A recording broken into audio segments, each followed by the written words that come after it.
بسم اللہ الرحمن الرحیم۔ السلام علیکم۔ چھ اذکار جو غم، پریشانی، دکھ، تکلیف، بیماریوں اور گناہوں کے خلاف بہترین اور کارگر ہتھیار ہیں۔ شیخ عبد الرحمن بن سعدی رحمۃ اللہ علیہ کہتے ہیں، میں کتاب و سنت کے مطالعے کے بعد اس نتیجے پر پہنچا ہوں کہ جن اذکار کے پڑھنے پر زیادہ زور دیا گیا ہے اور وصیت کی گئی ہے وہ چھ اذکار ہیں۔ چھ اذکار جو میں بیان کرنے جا رہا ہوں یہ غم، پریشانی، دکھ، تکلیف، بیماریوں اور گناہوں کے خلاف ایک بہترین اور کارگر ہتھیار ہیں۔ پہلا ذکر، رسول اللہ صلی اللہ علیہ وآلہ وسلم پر درود بھیجنا۔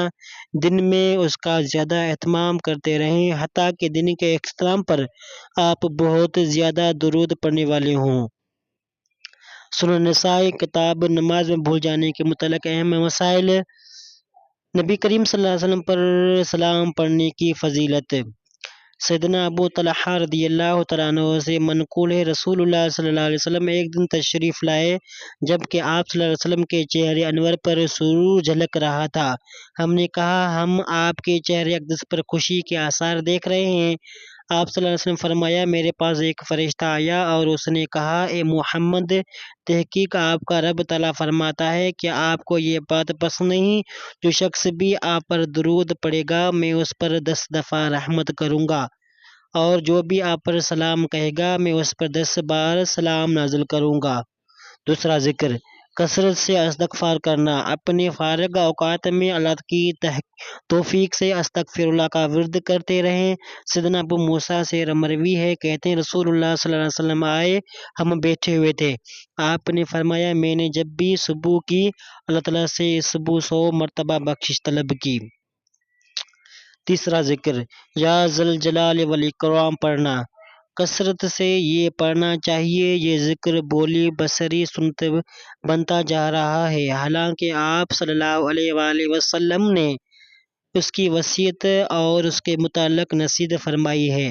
رسول اللہ صلی اللہ علیہ وآلہ وسلم نے فرمایا، سیدنا انس رضی اللہ تعالیٰ عنہ سے مروی ہے کہ نبی اکرم صلی اللہ علیہ وسلم نے فرمایا، یا ذوالجلال والاکرام کو لازم پکڑو، یعنی اپنی دعاؤں میں برابر پڑھتے رہا کرو۔ عزو مطلب کثرت سے پڑھو، اسے لازم پکڑو۔ رسول اللہ صلی اللہ علیہ وآلہ وسلم نے جو اس ذکر کے پڑھنے کا کہا ہے اس میں ایک عظیم راز پوشیدہ ہے۔ یا ذوالجلال کے معنی ہے بہت زیادہ بڑے جلال، کامل بزرگ والے ہستی۔ والاکرام کے معنی ہے اور اپنی اولیاء کے لیے اکرام تکریم کی مالک ہستی۔ اور اگر آپ غور فکر فرمائیں تو معلوم ہوگا کہ آپ نے اس بلند تر ہستی کی تعریف بھی کی ہے اور اسے دعا بھی مانگ رہے ہیں۔ سوچیے، اگر دن میں آپ یہ سینکڑوں دفعہ پڑھتے ہیں یا ذوالجلال تو ضرور اللہ تعالیٰ اس سے راضی ہوگا، اور سینکڑوں دفعہ پڑھیں والاکرام، وہ آپ کی حاجات جانتا ہے، وہ ضرور عطا فرمائے گا۔ چوتھا ذکر، لا حول ولا قوت الا باللہ۔ اس کلمہ کی نبی کریم صلی اللہ علیہ وسلم نے اپنی بہت سے صحابہ کو تاکید فرمائی ہے اور اسے جنت کا خزانہ قرار دیا ہے۔ اگر آپ اس ذکر پر مداومت فرمائیں، لا حول ولا قوت الا باللہ، آپ اللہ تعالیٰ کا لطف و کرم اور اس کی عنایت فضل محسوس کریں گے۔ قیس بن سعد بن عباد سے مروی ہے کہ ان کے باپ سعد بن عباد نے انہیں نبی کریم صلی اللہ علیہ وسلم کی خدمت کرنے کے لیے آپ کے حوالے کر دیا۔ وہ کہتی ہیں، میں صلاۃ پڑھ کر بیٹھا ہی تھا کہ نبی کریم صلی اللہ علیہ وآلہ وسلم میرے پاس سے گزرے۔ آپ نے اپنے پیر سے مجھے اپنی طرف متوجہ کرنے کے لیے ایک ٹھوکر لگائی، پھر فرمایا، کیا میں تمہیں جنت کے دروازوں میں سے ایک دروازہ نہ بتا دوں؟ میں نے کہا، کیوں نہیں، ضرور بتائیے۔ آپ صلی اللہ علیہ وآلہ وسلم نے فرمایا، وہ لا حول ولا قوت الا باللہ ہے۔ سنن ترمذی۔ پانچواں ذکر، لا الہ الا انت سبحانک انی کنت من الظالمین۔ یہ اللہ کے نبی سیدنا یونس علیہ السلام کی دعا ہے۔ لا الہ الا انت سبحانک انی کنت من الظالمین۔ یہ ذکر غم و فکر کو بھگانے اور خوشیاں اور مسرت سمیٹنے کا سبب ہے۔